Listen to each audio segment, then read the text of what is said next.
We good? Alright. We're live. Hey, I'm Thomas. And I'm Robbie. Believe in the Run, and we're here for that clap has got to sound really loud. We're here for episode 12 of the Drop Live.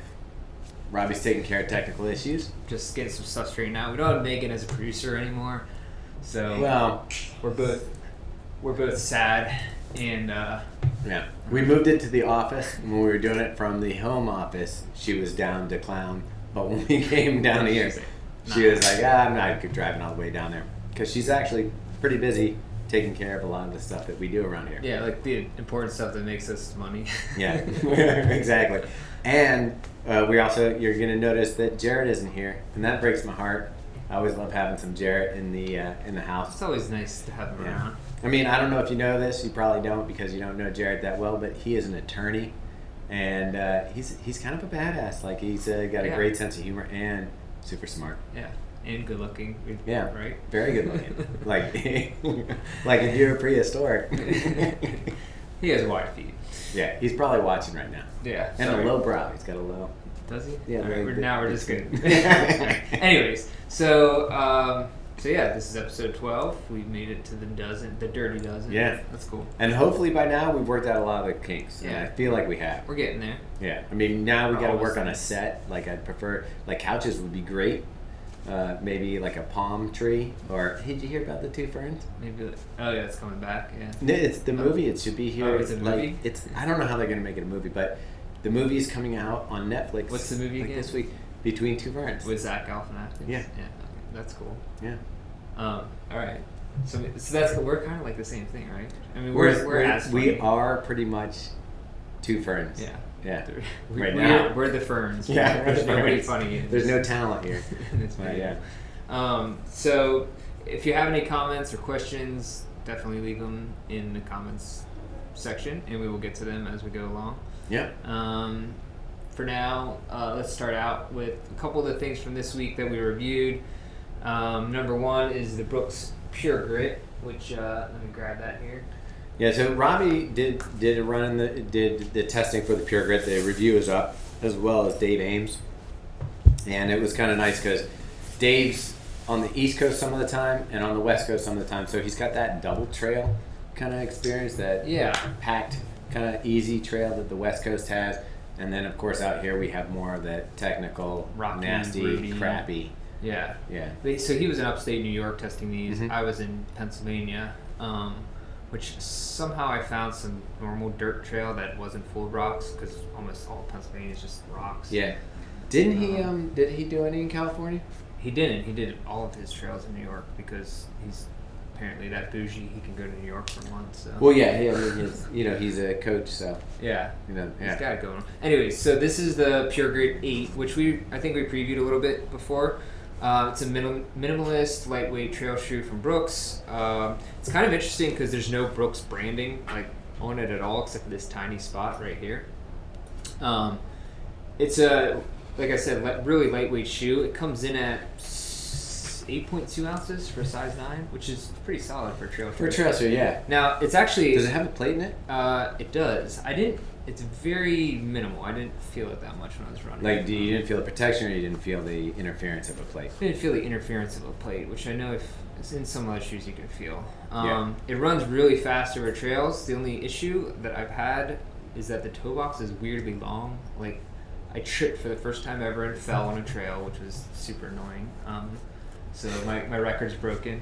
And that's something I do every time I hit a trail. Like, if I don't fall, what's the point of going trail running? It's been several years and it's first fall. But anyways, so... Even in the 50 miler you didn't? Yeah, I didn't. Yeah. Almost. A couple times I caught myself. That's insane, because your feet get tired. Yeah, I'm sorry. I know it was at night. So. Cutting you off. Anyways, but it's kind of shallow right here and it's pretty flimsy. So, like, I definitely rolled my ankle a couple times in it, but I have terrible ankles anyways, so... But, however... This is, and you can tell I've actually run these. Yeah, these are the muddy ones. This is the Pure Grit 7, which I really like this shoe a lot. But it's actually like an ounce and a half more, so they shaved off. Well, look how much padding there is in the collar. Yeah, you can see the padding. Look how, No, it's about the same. It looks but, that looks about the same. Yeah, the midsole outsole is about the same, but they definitely shaved off a ton from the upper. So, but I really like the 7 actually more, just for my type Even of with the running. extra weight, yeah. I mean, Dave liked it. Dave liked the 8 a lot. What would you use this 8 for? Like where would? I would just use it on like a fast, like not super technical trail run. So a shorter distance, maybe. Yeah, like 10 definitely miles, under half distance on a trail. But I actually did like 4 miles on the road in this, and I thought it did pretty. Yeah, I actually ran in a trail shoe we can't talk about today. Yeah. On the road this morning, and I was like, "This might be my winter shoe." Like it's real nice on the road. Nice. I mean, it has a grip for the trails, but We'll talk about that shoe in the coming weeks, I guess. yeah, we got to wait. We're under. Is that an embargo? What is that? Embargo? Yeah, I guess so. I don't know. Yeah, we're under an embargo. So let's see. What else did we review this week? So we had the Brooks. We had the New Balance 5280, which Megan reviewed. Yeah. And that's the mile shoe. It's kind of designed by Jenny Simpson. Yeah, I think a lot of feedback from the New Balance athletes, and it was designed specifically for that New York mile. What is the mile called? I forget. Fifth Avenue mile? Yeah. So it's this Sunday, actually. Again already? Yeah, right? I know. I feel like they just ran it. It's only a mile, so yeah. it goes I guess fast. you could do it every week. Yeah. So, yeah, we actually... I wrote about in the email, there's an 86-year-old running it for the 17th time in a row. She's like the oldest person in the race altogether, which is kind of crazy. I want to know what her time is. Yeah. I don't know what it is. Yeah. I might not be able to beat it. No, I should be able to. But it was funny because it said the first time she ran it, like she was wearing a wig because she was like in her late 60s and it was falling off as she was running. So she like think about all the things you have to worry about. Hopefully, yeah. Like at that point, I'd just go with a baseball hat. Yeah, just wear that or just throw it off. We should get her a Believe hat. We should. That'd be good. But anyways, so Megan reviewed that, which she liked. She liked. I mean, she likes the purpose of the shoe. It fits the purpose. Megan's a marathoner, so the mile is really her thing. But I went out, and while she was running it, I went out and watched just to see how fast she could run it. And the turnover is insane, and the plate works really well. But I will tell you, after, like, we did a couple different runs in it, and I'd say the max total one was, closer to, I would say, 3/4 of a mile. And she couldn't wait to get it off her feet just because it's such a firm, hard shoe for racing. It's not something that somebody had said something about like doing a 5K in it, but from Megan's feedback, you're going to want to run a really fast mile and then take these off. Yeah, sorry. I'm actually like trying to make sure I have administrative. Yeah. Like I said, we don't have Megan, so I have to make sure like we're getting all the comments in, which I'm not good at figuring out. Yeah. Because I never do it. Yeah. But anyway, so we had that. We had what was it? Saucony Switchback, which was it's been out for a little while, but Erin reviewed it. She liked it. Didn't love the boa lacing on it, which I don't think like people love. I like boa, but it's hit or miss. I feel like. I think it is. I think there's something a little scary about it if you're used to regular laces, because like when you're trail running, you can adjust pretty easily the regular laces. There's a trust factor in it. You've had laces for your whole life.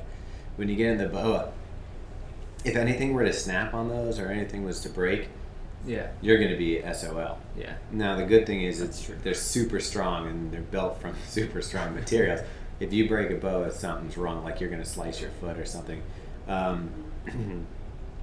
when we'll be at Trey, and they usually have people there for Trey because they're talking to the different manufacturers trying to get in. Boa has people there? Mm-hmm. Okay. And it was crazy. One year they have a product that you can basically take any shoe and then put boa laces into it. Okay.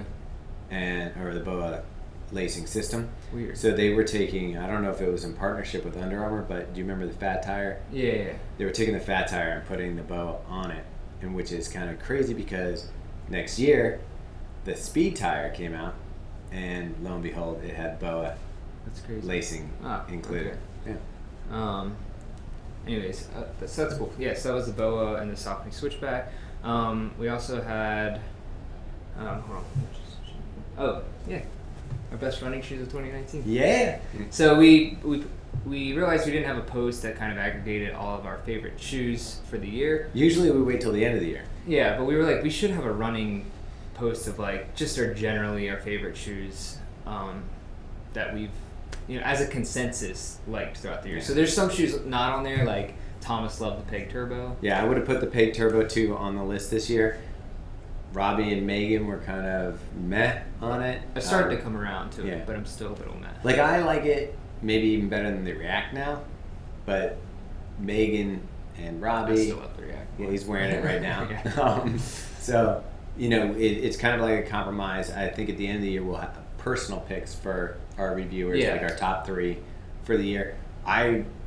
There's so many shoes that are really good this year, and there's so many shoes that I'm not used to that were bad. Like, we've got some really, some losers, and I don't necessarily want to do. We're not going to shoes, put that out, yeah. But or maybe we'll never get shoes again. Maybe, yeah, maybe. But yeah, I think it'll be interesting for people to see which we picked. I know that there's some on there that wouldn't be popular picks, and there's a lot on there that. Yeah, I mean, like obviously the next percent was on there.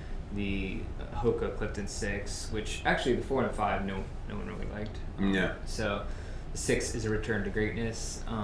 Jeremy Ardenoy, who was on the program a couple weeks ago, he does like the 4. I think it was the 4 he got for the Clifton. Yeah, but I think he was doing he runs so many miles. It's like if he can save a couple bucks on shoes, he's gonna do it. I mean, that makes sense. But and there was like some surprises on there. I mean, I hadn't run in the Mizuno Wave Rider 23, but I wouldn't have thought a Mizuno would make the list, but Taylor really liked it, and a lot of other people I've seen have liked that shoe a lot. Yeah. It's just, I think, a solid, neutral daily trainer. Yeah. Can't go wrong. But and there's a place for it. Are we putting the Glide Ride on there? It's on there. Yes. It's live. So the A6 I have to say, which we're not allowed to talk about till midnight tonight, I guess. Is it midnight tonight? Mm-hmm. Okay. Well, guess what? The video's already been shot. So it's just in private on YouTube. So as soon as we can let it fly, we will unprivate that, and we will put out the written review. So yeah, we've got it. But so far, I'm the only one who's gotten a chance to review it. But I was impressed with it being a really good shoe for what they designed it for. Yeah, it's not a jack of all trades shoe. It's designed specifically for one thing. And it puts you over that 6 foot tall mark. I can dunk. It's like the Reebok pumps when you're a kid. You're like, these will make me dunk. Yeah, it's the Glide Ride, air and all that. Yeah. Let me see. Let me get some questions here. Yeah. Someone says. Yeah, you can do it from the lap. Yeah, it is a laptop, so that makes sense. Someone's asking, I wonder if Saucony is going to release their carbon fiber plate this year. You know what's funny? I have seen.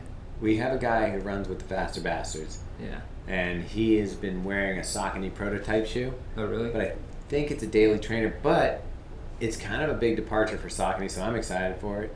I don't know. Like, I still think a lot of people are just spray painting the next percent black and throwing their logo on it. Yeah. For their athletes, which is also interesting because, like, the Martin nutrition, you see that you can buy that at Running Warehouse in like white label. Yeah. So there's no branding on it at all. So these athletes who are sponsored by, say, like a different nutrition company, they can use the Martin without breaking their contract. That's interesting. They could probably even get a sticker from their person to slap it on there. So it looks like it, but yeah. So Leon from the Netherlands. What's up? Hello, Europe. He actually wants to know, are carbon fiber plate shoes for a fairly small percentage of runners? Like, is there? I think because of the popularity of the next percent and the 4%, that we're seeing a lot of people throw carbon into shoes. I think we're seeing more of it than there actually needs to be, but I also feel like it's like when Nike did the knit, then all the other brands had to do a knit upper, and we're seeing those knit uppers kind of fade out and go away, which I'm happy about because Yeah. But I think they're putting carbon plates in maybe too many shoes. What's interesting is, again, the shoe that I'm wearing right now has a P-Bax plate in it. And I think that what would be interesting is maybe they don't all need to be carbon, maybe they can be different composites, but I think what they're all trying to achieve is that toe spring and kind of give you stability in the forefoot. So, I like shoes I didn't like a carbon plate in.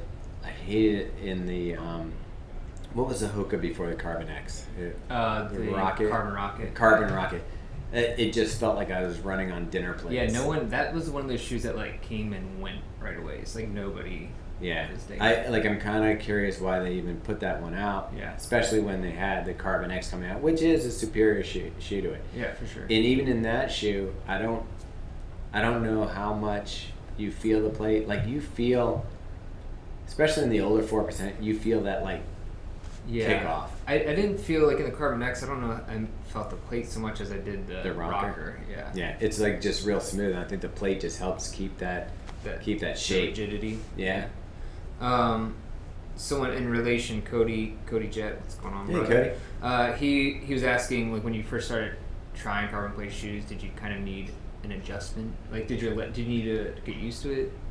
I mean, out of the box, the Vaporfly was like just wow. Yeah, that's. But I had also run, like, there were shoes like the Streak 6 has some form. I don't know exactly if it's plastic or what the plate is in that. There's other shoes that have had different plates in it. It's not a new idea, but it is. I guess if it creates a different shape that you're usually running on, then you're gonna have to probably get used to. Well, that's the thing. It's the shape of the plate. So when Megan was running in the 5280, the plate is 3D, so it's like it comes up. The Carbon X also has like a 3D. It has a lip on the outside that kind of pushes your foot. Yeah. Yeah. So like on the lateral edge. Yeah. So off camber or whatever. So depending on how it's shaped, like that was the problem. Megan's got wide feet, so the 5280. I don't know if the 5280, even if it might have been. I almost feel like I should have reviewed it now because I have a narrow foot and Megan's got a wide foot, and I feel like the reason that she was feeling pain in the shoe, it's a tight. It's a Cinderella slipper. Like, yeah. And with her wide foot, I think that the plate was maybe causing some discomfort. Okay, cool. Let's see. Someone asked, Brooks Rebel was on the list. I wonder if anyone will actually buy those since the Ghost is so popular. They should. I mean, there's a place for it. Honestly, I think. I mean, the Ghost is definitely more of a heavier shoe than the Rebel. The Rebel, I think, only came in at like 9 ounces or something. It's lighter. Yeah, it's like I think it's later than the launch, if I'm correct. Like what Dave said, I thought was important. Which regards to like high school kids and people that yeah you know, it's an $80 shoe. It's $100, but 100. They always have sales. So it always goes to 80 or 90. And yeah, so like I was one of the reviewers that did the Rebel 3, and I was thinking like, this is gonna be whatever shoe, but I really liked it a lot. I thought it was. Now you have the Ghost now too, right? I do have the Ghost now. Yeah. Which do you like better? I definitely like the Rebel 3 better. I mean, the Ghost is just like, it just felt heavier underfoot, and it's just so. If you like a ton of padding, then go for the Ghost. But the Rebel is like that, like a little faster to launch. It's a little faster to launch. I felt like.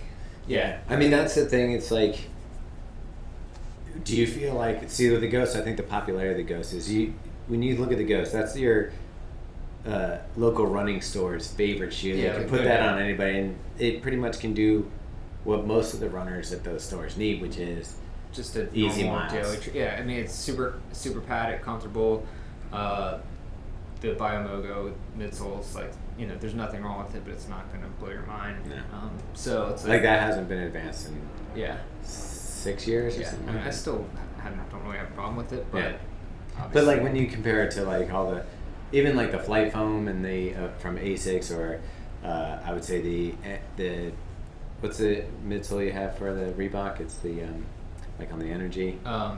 Like the Float Ride. Yeah. It's like a P-Bax foam. That's real nice. Definitely the Hyperburst from Skechers is amazing. Now you got React, you got Zoom X. So they'll have to change that at some point. I mean, I think they got stuck with. Remember when they did the Levitate, and they had they were trying to do like the boost material, and they encased it in the stuff. Right. Like I think Saucony and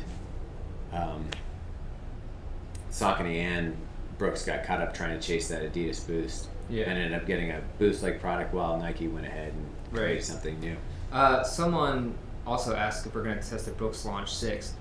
Bro, this Launch 6 has been up for 9 months now. Yeah, we'll be reviewing the 7. Yeah, probably the next 2 months or so. Yeah. And that'll probably be Robbie. Yeah, because I did the 5 and the 6, which I like them. They're pretty much the same shoe. I can't remember what the last launch I did. It wasn't a shoe I really liked a lot. Yeah. I thought the weight to cushion ratio was off a little bit. It was still a little bit on the heavier side, and the midsole was firm. Yeah, it is firm. I like a firmer ride. I like a firmer ride if the shoe is light. That's true. So, I had no problem with the 5. Like the Launch 5 was. I mean, I did almost all my marathon training. Was that the green one? Yeah. In that one. I remember when Robbie got it. I probably put like 500, 400. That was like one of the first shoes that you reviewed for. It was in the beginning, yeah. It was in the beginning of our reviews. Maybe that's why I loved it so much. Yeah, free shoe. Yeah. So, anyways. But you ran something in it really well. I forget what it was. Like I was like, oh wow. Yeah, I had some good runs in it for sure. Let's see. We'll come back to a couple of these questions, but let's go. Grab your the throwback. We went we started doing. If you follow us on Instagram, you'll notice the shoe. But if you don't follow us on Instagram, I don't know what the hell you're doing. So follow us. Yeah, it's actually like of all of the stuff we do, it might be the best thing we look way better on there than we do on here. Yeah.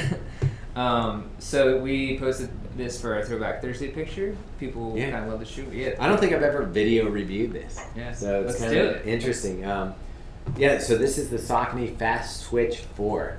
And it was funny, like at the time when I was running, there weren't a lot of colors in the shoes. A lot of stuff was just like white with maybe a red swoosh or, blue, silver overlays and stuff on a white shoe. Yeah. And everything was heavy. It was like 12 ounces was like your normal weight for a shoe. Yeah.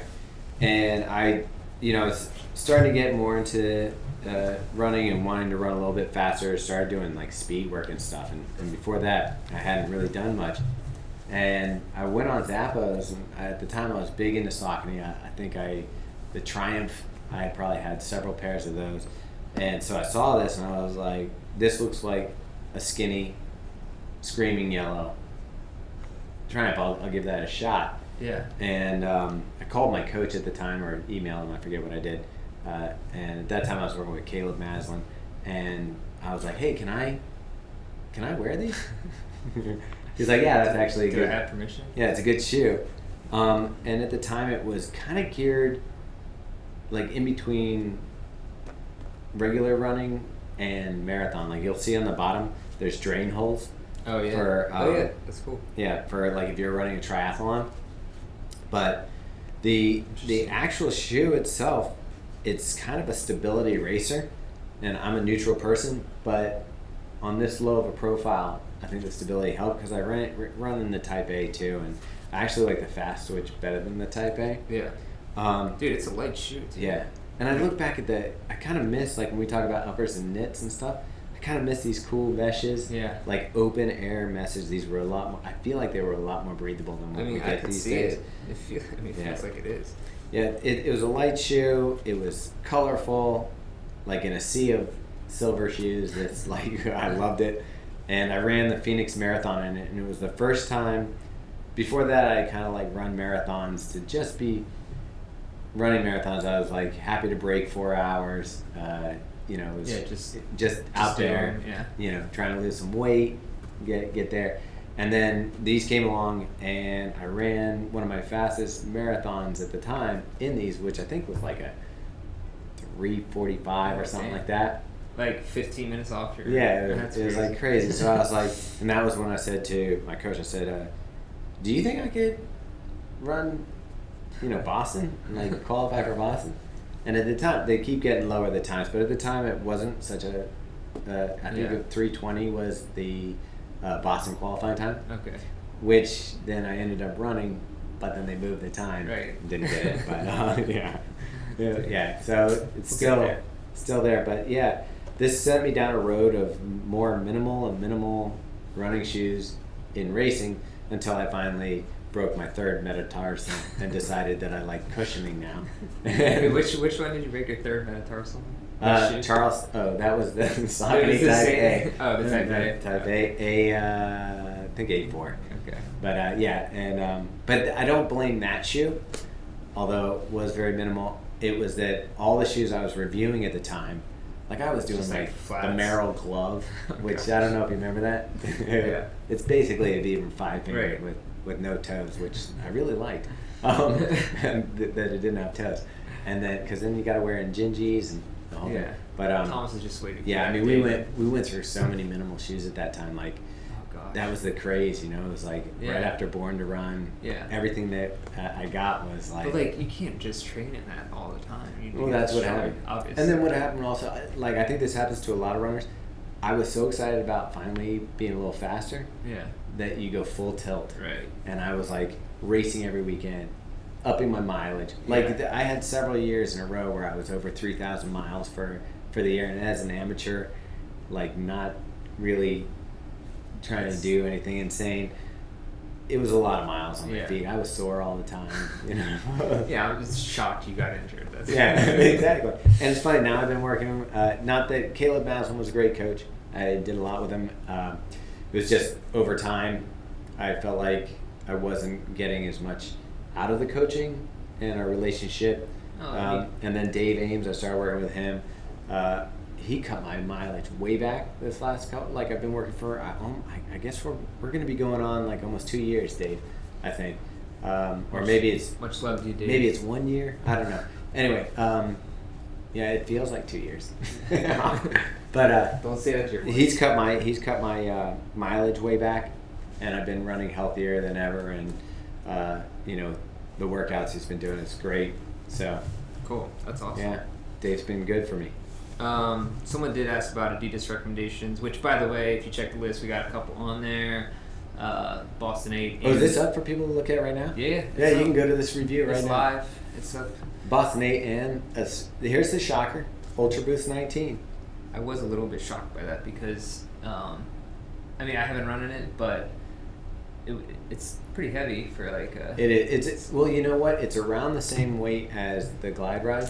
Like 11, it's like 11 ounces. Yeah, like 1.2. it's like 11, but again, it serves that purpose of it's not a race day shoe. This is a cushioned, save your legs, long run, like one of those that you have to do time on your feet, or you're just gonna go long and you're not really pressed for like.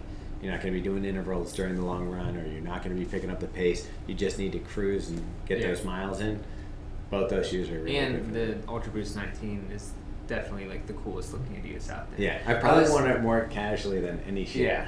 I was looking at, like I looked up, you know how they released the best colorways like 6 months after. So I like was on Running Warehouse, which by the way, shop link in the description. If you need Yeah. to buy your shoes there, do it. Help us out. But the designs that they have out like are so sick. Are they better than? I 'Cause mean, I really like love my that original one, but they have ones. some really good ones. And the Boston 8 has some like really nice designs. See, I thought our gold and blue. They have a baby blue and Here, yellow. hold that up. which they have Is it baby blue and yellow They- for like? Is they- it women's or men? I think it's a women's for the baby blue. I mean, this just looks so classic It's to me. ni- it is like nice. this with the gold stripes and the blue. This is just a nice classic shoe. I mean, do you like this shoe? Yeah, I didn't. Probably not as much as I do. I did like it a lot. Like for me, if I had to go React or this shoe, I go this shoe. If I Right. had to choose between the Turbo 2 and this shoe, I'd probably go this shoe. Yeah, I don't know. I mean, I would definitely want to pick this over the React, but it feels a little too narrow. And That might be the problem. See, I got that narrow foot. but I generally, I mean, I love Nikes. Like Yeah. they fit me. That's what fits me perfectly. But I think the upper on the Flyknit of the React is really good. yeah, I mean, I that's my favorite outfit for sure. Yeah. Anyways, let me see what other questions. I we just got. like that cushion in the Boston 8, the cushioning to speed ratio that we were kind of talking about with the launch. I feel like it's got a good foot feel. And If you, yeah, for like sure. I think I did a 18 miler in the Adidas and felt fairly good afterwards. Yeah, I could see that. And there's not a ton under your foot, but enough boost. Yeah. If you had to choose between the Ultra Boost 19 or the Glide Ride, am I gonna wear them after I run? although the Glide Ride doesn't look terrible, but I wouldn't wear them like. Like I could wear I felt comfortable. Like I went out to Houston for the Woodlands Marathon, and we weren't running it. We were just kind of covering it, and I was wearing those, and I felt hip and cool in the shoes. They were new out. They were just out, and I was like, these are slick looking. Yeah. The Glide Ride. Like if I was working in the industry all the time, like I worked at a local running store or something, I'd probably go with the Glide Ride just so that I would be higher than the counter. You have more authority. Yeah, more authority. These are the best shoes. Yeah. Okay, so let's see. We got. Yeah. See, without Megan, the questions and answers are much harder. We got a question here. Colton, shout out. He says, "Hey guys, I'm a track runner and I can only get 200 miles out of my beacons before my feet start hurting." Whoa. That's kind of wild. Yeah, because that's a heavy cushion shoe. Yeah. Any recommendations for a similar shoe but with a little more cushion protection? I mean, that's a pretty cushion shoe. I mean, I really like that Clifton 6. Yeah. So, like, as far as weight to cushion ratio, Clifton 6 was really nice. I mean, you could also check out the Rincon. Yeah. A little softer than the Beacon. The Beacon is, even though it's cushioned, is a little firmer. So both of these shoes are going to be a little easier on your feet, I think, than the Beacon. Yeah. Yeah, I think that's probably good. You go with that? I'd go with those, yeah. Yeah. Someone asked, Garmin Phoenix or Forerunner. I've actually never tested the Phoenix, so I feel like the Phoenix is overkill for your average runner. I mean, it's insane. Like if you really, with your Phoenix, I would say your Koros. The Vertex. The Vertex is their answer to the Phoenix. Yeah, and it is overkill for a typical runner. Like I run with the 935, and I don't even feel like most runners need the 935. Yeah. Like I feel like you can get away with the, what is it, the 2 something?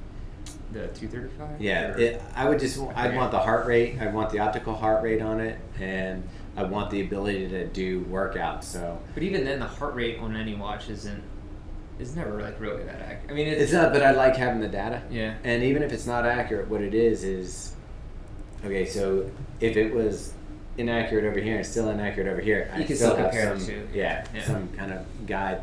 But I think biggest feature that I want, and one of the reasons, we reviewed the Apple Watch, great for just if you wanted to just run 6 miles and you want to have like kind of tracking on it. The GPS was good and everything like that. But what I like about the Garmin watches and the Koros watch, you can set workouts in the Koros, right? I didn't review the Koros, right? Yeah, you can, and I mean any high ticket item like that, you're gonna have those advanced features. Like I like the Garmin interface for doing the workouts. You can do it on your phone, you can do it on your laptop, and have it sent to your watch. Yeah. But like for a lot of times, I used to put in like the pace, but I didn't like the watch beeping at me when you like go out of a 15-second window. Yeah. So then now I just kind of do the time. So like if I know that I need to do a 400 with a rest for 90 seconds, I'll do it in 400. I don't put the pace and just. But anyway, yeah, the workout feature is something that you can't get out of most watches. But Phoenix, I think, like you don't need an altimeter for most people. Right. I mean, it has like every sport, triathlon, like mountain climbing. I don't know. Yeah, mountain climbing, hiking. Like the Garmin Pay. I think like just in the 935, I'm sure it's the same in the lower ones.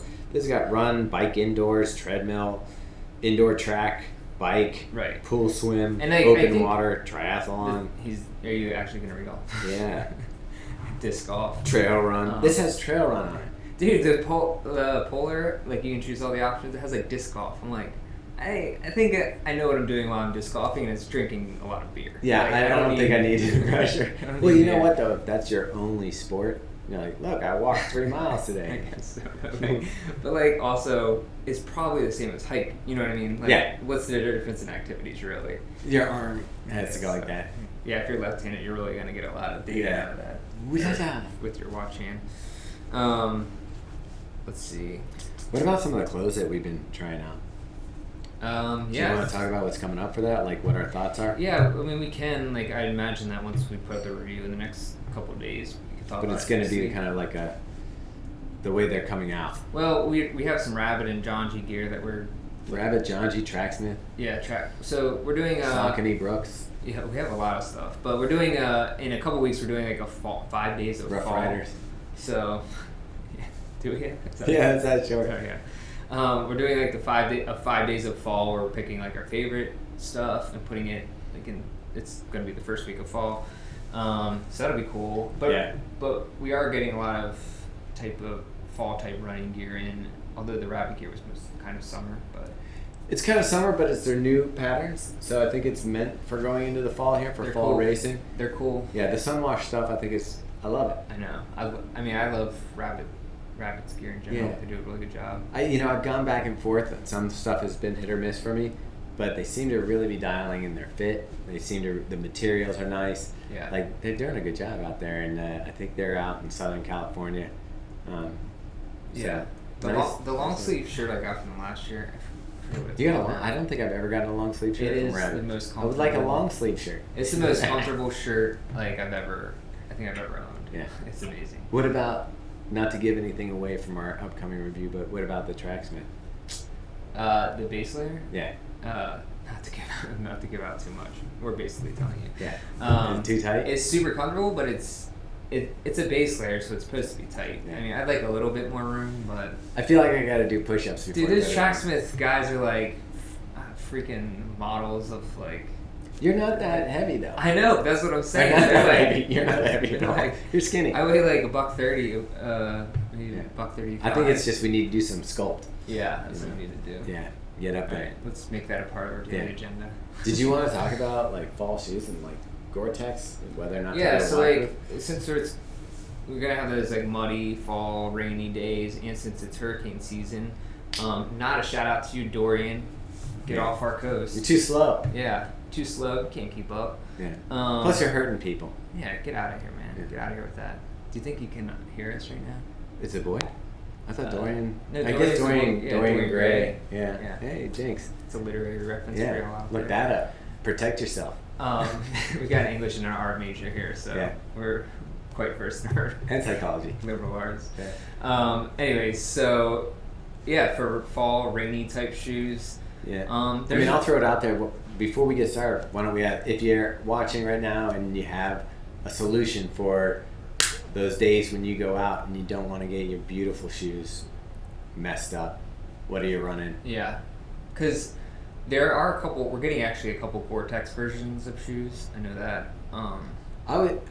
I use them. I would say I never wear a Gore-Tex shoe out because I use them so infrequently, but when I have them, it's awesome. Yeah. Like that's the problem with the shoe is great for me for singing. I guess unless you live in Chicago or Northwest. I mean, I will say, and it's not Gore-Tex, but it was my favorite shoe last year, just in general, was the Hoka Speed Goat Mid waterproof. Oh, really? And what did they use for the waterproof lining? I'm not sure. I'm not exactly High sure. vent It wasn't one of those? Yeah, something like that. Okay. And so, but that was, wearing that in the wintertime was the best thing ever because my feet were warm. I especially liked to walk around the city or like riding my bike to the city because riding your bike, your feet freeze. It was really nice. Downside, you cannot wear those like 9 months out of the year. Your feet will sweat. And if you get no water coming in means no water getting out. So. Yeah. While they say Gore-Tex whole thing is waterproof, breathable. Yeah. So it's supposed to breathe anyway. But look, micropores don't always do the trick. But the problem, what they call it, is the bucket effect. So your foot stays dry as long as the opening doesn't get breached. So most running shoes, most trail shoes, they're not that high. I mean, you see it's going around your ankle like hold up the Pure Grit. Yeah. Once the water goes in, you got a bucket of water in there. Yeah. So the only way it's getting out really is squishing back out through the top. I mean, I tested it like when I was doing the Speed Goats. I submerged them just to be like, I wonder how heavy these will be. I remember that picture. They were heavy, and I So I actually went barefoot the rest of the run because I like inside a sockless because I'm not running. Yeah, where I found it really good is like when we're doing, especially around here in Baltimore, mostly you'll do the harbor run around the bricks. And if it's snowed or if it's icy or it's rainy, some areas get puddles. And what happens is when your foot goes through, it's not the foot that's going through that gets wet. It's the foot that's coming behind that gets the splash on the toe box. Right.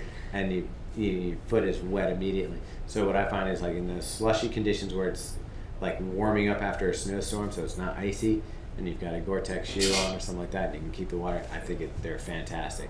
People in the Midwest, I know Chicago and Wisconsin, those people love those shoes, and to be able to run in the winter, I think you need that. To have something like that in your arsenal. Yeah. The only thing is they cost a ton of money. So Yeah, but you're not going to wear them out. So you better love it when you get them. Yeah, exactly. Yeah.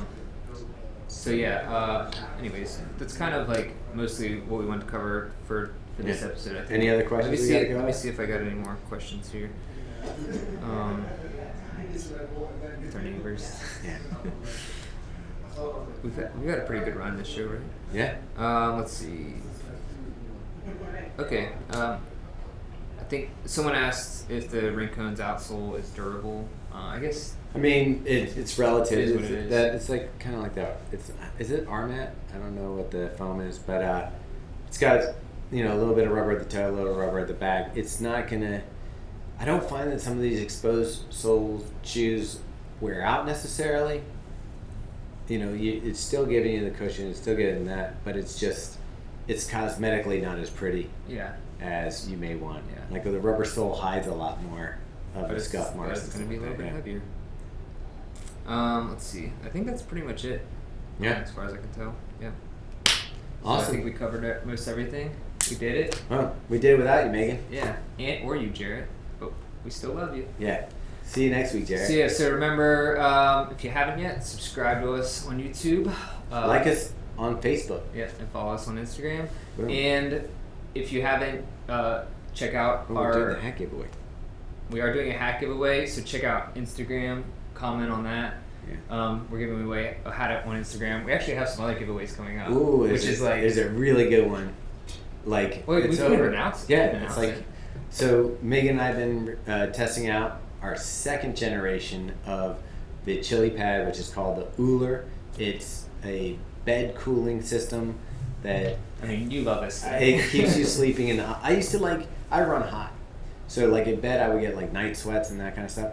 This thing is like an air conditioner for your bed, and I'm at like 57 degrees at night, and it has a nice to wake you up in the morning. It starts to warm up so that you naturally like heat up and you want to get up. It's amazing. Awesome. You can run it with your iPhone. You can set schedules with it. So apparently we're getting a full review now. Yeah. Anyway, it's an amazing product from Chili Pad, but they've been cool enough that like what we're using right now, it's over $1,500 for the one that we're using. I think so. And they're going to give away a unit. I'm not sure which exactly unit we're doing. They're giving away the normal Chili Pad, the normal one, their basic version, but it's still like $500, $700. Yeah. Like, depending what size bed you have. I'm going to tell you, you're going to want to enter this contest because I absolutely love this thing. So on Instagram, and as far as I know, we're just doing it on Instagram, so make sure you follow us on there. Next Friday, actually.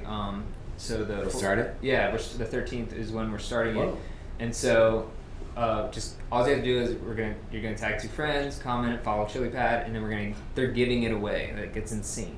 Like, well, last time we gave away the Jaybirds, there was like, I don't know, 300, 400 really? comments. Oh, wow. But like a 1 out of 300 or 400 chance to win something like that is not bad. That's actually better odds than pretty much anything marriage. You're gonna do. Yeah, like definitely better odds. Yeah. So check that out, and that's up next week. And then definitely go to our site and read the reviews for the best running shoes of 2019. And feel free in the comments to leave a shoe in that we forgot, or if you feel like one of our picks was crap, tell us, and we'll ignore it. Yeah, but we'll get your comment. Yeah. Anyways, all right. Have a good one, and we will see you next week.